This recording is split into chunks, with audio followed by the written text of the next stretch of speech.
नमस्कार दोस्तों, धूली the blogger में आप सबका फिर से स्वागत है। दोस्तों, आज की इस वीडियो में मैं आप लोगों को बताने वाली हूँ कि अगर कोई आपको हर्ट करता है तो आप किन्हीं बातों का ध्यान ज़रूर रखिए और अब आप हर्ट नहीं होने वाले हैं। क्योंकि इस वीडियो में मैं आप लोगों को बताने वाली हूँ कि हर्ट करना और हर्ट होना, ये दोनों में क्या फ़र्क होता है। वो सारी चीज़ें आज के इस वीडियो में। हमेशा की तरह आगे बढ़ने से पहले चैनल को सब्सक्राइब कीजिए, बेल बटन को दबाइए। वीडियोस अच्छे लगते हैं तो लाइक, शेयर एंड कमेंट करना बिल्कुल भी मत भूलिए। आगे बढ़ते हैं। दोस्तों, जब हमें कोई हर्ट करता है तो हम सोचते हैं कि उसने हमें हर्ट किया, यानी सामने वाले ने हमें हर्ट किया। लेकिन एक्चुअली में सामने वाले ने हमारे एक्सपेक्टेशंस को हर्ट किया। हम उनसे कुछ ज़्यादा ही उम्मीद कर रहे थे, इसी वजह से जब वो उम्मीद हमारी पूरी नहीं हुई तो हम हर्ट हो गए, है ना।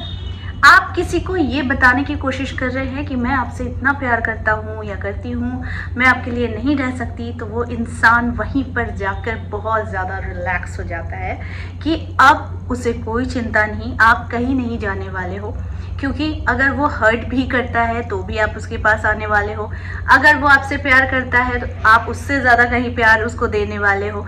तो सामने वाले इंसान को आपने इतने ज़्यादा कंफर्ट जोन में डाल दिया है जिस कारण से सामने वाला आपको हर्ट करने में थोड़ा सा भी हिचकता नहीं है, या फिर उसे कोई फ़र्क ही नहीं पड़ता है कि आप हर्ट हो रहे हो या आप खुश हो रहे हो, है ना। आप ये कभी याद नहीं रखेंगे कि आप उनसे कब मिले थे, क्या ड्रेस पहना था, क्या आपने मेकअप किया था, क्या कुछ किया था। ये सारी चीज़ें आप शायद उनको इम्प्रेस करने में आप अपना पूरा जीवन, अपना पूरा बैंक बैलेंस, या फिर आप कह लीजिए आपके पूरे जितनी कमाई है, आप सब इसी पर निछावर कर देते हैं कि आप सामने वाले को इम्प्रेस करें।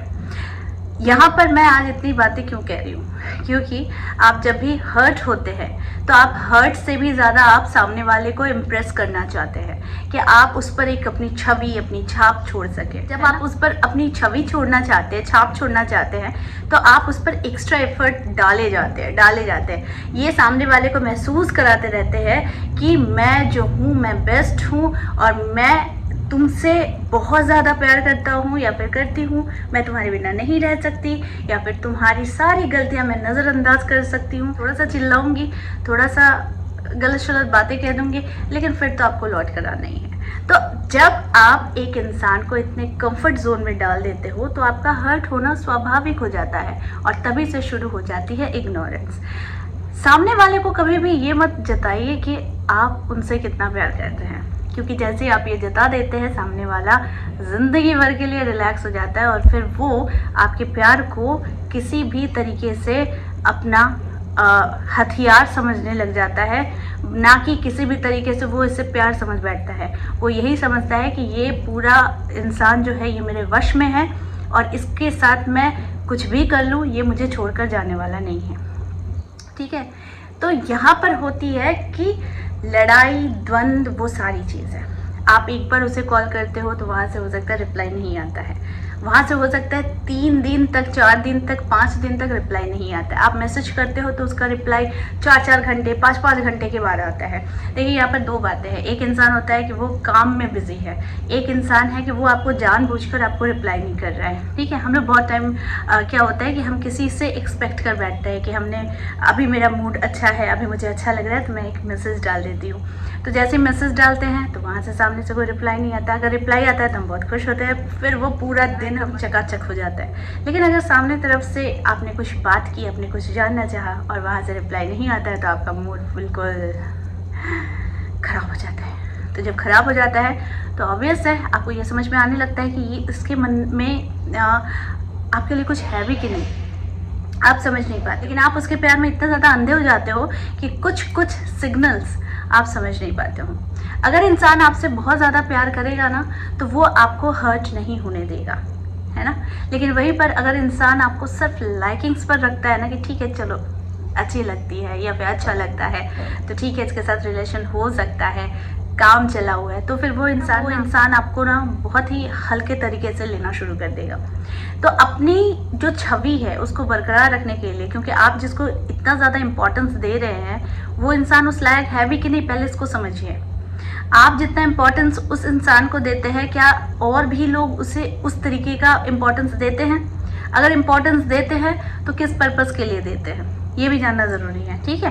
एली तेली किसी को भी आप इम्पोर्टेंस नहीं देते हैं। आपके जीवन में कोई भी एक स्पेशल होगा तभी आप उसको इम्पोर्टेंस देते हैं। लेकिन आपका एफर्ट, आपका जो भी एनर्जी आप जहाँ वेस्ट कर रहे हो, आप मनी भी वेस्ट करते हो, तो आप जहाँ पर ये चीज़ें डाल रहे हो तो सामने वाला उस लायक है भी कि नहीं, इसको भी समझिए। देखिए, यहाँ पर मन के साथ युद्ध करना है। अगर कोई इंसान आपको बार बार हर्ट करता है तो आपको समझना है कि रीज़न क्या है। एक हर्ट होता है कि नहीं तुम्हें वहाँ नहीं जाना है, तुम्हें वैसे नहीं करना, तुम्हें ऐसे नहीं करना है। एक होता है ये कि वो इंसान हक जमाता है तो मैं हर्ट हो जाती हूँ कि क्या मेरी कोई आज़ादी नहीं है। ये होता है एक हर्ट होना। एक हर्ट ऐसा होता है कि मैं कुछ भी एफर्ट कर लूँ, ये इंसान मुझसे प्यार का जो भरोसा होता है वो नहीं कर पाता है, तब मैं हर्ट हो जाती हूँ, ठीक है। 2 रीज़न होता है। तो जो सामने वाला हक जमाता है तो ये कहीं ना कहीं वो अपने प्यार को दिखाता है, ठीक है। हक जमाना, हम लोग इसे कहते हैं नहीं वो बहुत डोमिनेटिंग है, बहुत ये है वो है, लेकिन अगर आप दूसरी तरीके से सोचें तो वो इंसान आप पर हक जमाता है। जैसे हम लोग भी किसी से प्यार करते हैं, लड़कियां भी किसी से प्यार करती है ना, तो वो हक जमा कर बोलती है ऐसा करो वैसा नहीं करो, आपने ऐसा नहीं किया वैसा नहीं किया। ये हक जमाना होता है क्योंकि आप उनसे प्यार करते हो। लेकिन कोई इंसान होता है कि आपको हर्ट करता है, यानी आपको इग्नोर करता है। तो ये भी समझने की ज़रूरत है कि आप जिस इंसान के लिए इतने पागल हो रहे हो वो इंसान आपसे प्यार भी करता है। अगर करता भी है तो क्या ये इस तरीके से जीवन चलने वाला है? नहीं चलने वाला है। तो ऐसे में आपको थोड़ा फुल स्टॉप लगाना है, नहीं तो एक क्वेश्चन मार्क लगाइए कि ये प्यार है कि क्या है। देखिए, हर्ट होने से अच्छा है कि आप अलग रहिए, आप अकेले रहिए। कम से कम आपको कोई अगला पर्सन जो है वो आपको हर्ट नहीं करेगा। लेकिन आप अगर अकेले रहने से भी आप ज़्यादा गुरुत्व देते कि नहीं मैं हर्ट होऊंगी, मैं फिर भी उस इंसान के पीछे पड़ी रहूंगी जो इंसान मुझे भाव तक नहीं दे रहा है या फिर मुझे हर्ट कर रहा है, तो फिर आप ये लिख लो कि ये आजीवन आपका चलता रहेगा। ना सामने वाले को आपको कदर होगी और ना आप कभी उसको कदर करवा सकेंगे अपना, ठीक है। तो बेस्ट सॉल्यूशन होता है कि आप कुछ समय के लिए अलग हो जाइए। बेस्ट सॉल्यूशन होता है कि आप शांत हो जाइए। जितना आपने उसे एफर्ट दिया, जितना आपने उस इंसान को समय दिया, आपने अपना सारा एफर्ट लगा दिया उसे खुश करने में, फिर भी वो इंसान आपकी कदर नहीं समझता है, तो वहाँ पर फुल स्टॉप लगाइए। फुल स्टॉप लगाने का अर्थ है कि उसे इंसान को एक स्पेस दीजिए, उसे जीने दीजिए, उसे रहने दीजिए।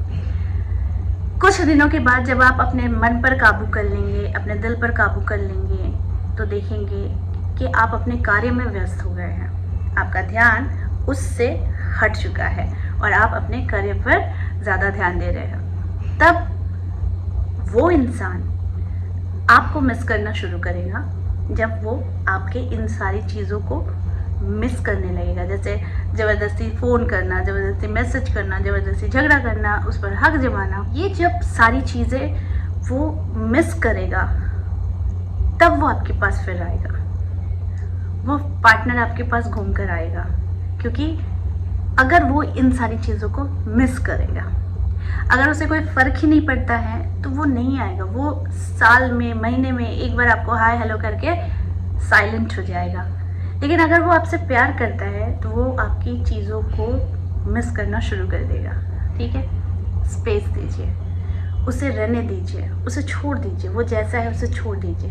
तब तक आपको क्या करना है, तब तक आपने जो इतने साल नष्ट किए हैं सिर्फ वो सामने वाले पर्सन के लिए, तो उसमें नष्ट करने में आपने अपनी टाइम को तो वेस्ट किया है, अपनी एनर्जी को तो वेस्ट किया है, अपने ऊपर भी ध्यान नहीं दिया है। तो जब आप उस इंसान को स्पेस दे देते हैं, आप उसको एक छूट दे देते हैं कि आप अपनी ज़िंदगी को जियो, अब मैं थोड़ा सा अपने पर फोकस कर लेती हूँ, तो फिर आप अपने ऊपर क्या ध्यान लगाएंगे? आप अपने पर्सनैलिटी को देखेंगे, जहाँ जहाँ कमियाँ आई हैं उसे सुधारेंगे, आपके व्यवहार में परिवर्तन करेंगे, आपकी बातों में परिवर्तन करेंगे। सामने वाले को इम्प्रेस करने के लिए आप ये परिवर्तन नहीं करेंगे, बल्कि आप अपने को इम्प्रेस करने के लिए, क्योंकि आप भी कुछ खास है, आप भी 100 में अलग है और आपके पास भी बहुत ज़्यादा एक एनर्जी लेवल है जो इंसान को आपकी ओर आकर्षित करता है। आपका ऑरा बहुत क्लियर है, बहुत क्लीन है, एक फूल की तरह है। जो एक सुंदर फूल को देखने से हम लोग कैसे आकर्षित होकर चले जाते हैं, उसकी तारीफ़ करते हैं, उस तरीके का बनने का कोशिश कीजिए। उस समय, ना कि आप बस अपने को चोट देते रहिए। किसी ने आपको नहीं कहा है कि अगर कोई इंसान आपको भाव नहीं देता है तो आप उसके पीछे पड़े रहो, तो ही जाकर वो इंसान आपको भाव देगा, वरना वो आपको भाव नहीं देगा। देखिए, इंसान ना, हम लोग भी, हमें जब पता चल जाता है ना कि सामने वाला इंसान हमसे बहुत प्यार करता है या फिर हम पर बिल्कुल एकदम निछावर है, तो हम कहीं ना कहीं बहुत रिलैक्स हो जाते हैं और हम कहते हैं कि ठीक है, वो तो है। हम उसकी फीलिंग्स का कदर ही नहीं करते हैं। लेकिन जब वो इंसान हमारे जीवन से चला जाता है, तब उसके कदर को हम लोग समझते हैं, उसको हम लोग तब पकड़ने की कोशिश करते हैं। ठीक उल्टी तरफ से भी वही चीज़ होता है। तो इसीलिए ज़्यादा फोकस उस पर ना देकर फोकस अपने ऊपर कीजिए। जब आप बहुत अच्छे हो जाएंगे, यानी मन से, एनर्जी लेवल से, सोच से, अपनी वाणी से, अपने व्यक्तित्व से, तो सामने वाला बाध्य है आपके ऊपर फोकस करने से, आपके ऊपर ध्यान देने से। वो ज़बरदस्ती आकर्षित हो जाएगा, वो ना चाहकर भी वो आपके पास आने की कोशिश करेगा और वो हर वो क्षण अफसोस करेगा जब वो इंसान आपको गुरुत्व ही नहीं देता था। तो अपने पर्सनालिटी को एक गुरुत्वाकर्षण बनाइए, जिससे लोग आपकी ओर खींचे आए, ना कि आप किसी की ओर खींचे चले जाए। ठीक है, तो इसके लिए बहुत सारे टेक्निक्स मैंने बताए हैं, मिरर टेक्निक्स बताए हैं, सेल्फ टॉक बताए हैं, और अपने बारे में 10 अच्छी बातें रोज़ लिखिए, रोज़ पढ़िए, रोज़ सुनिए, तो देखेंगे बहुत जल्दी आप इसका चमत्कार को अनुभव कर सकेंगे। तो आई होप आज का वीडियो आप लोगों को अच्छा लगा होगा। इस तरह के वीडियोस मैं आप लोगों तक लाती रहूँगी। आज के लिए बस इतना ही, फिर मिलेंगे एक नए टॉपिक के साथ। तब तक के लिए आप सबको मेरा प्यार भरा नमस्कार।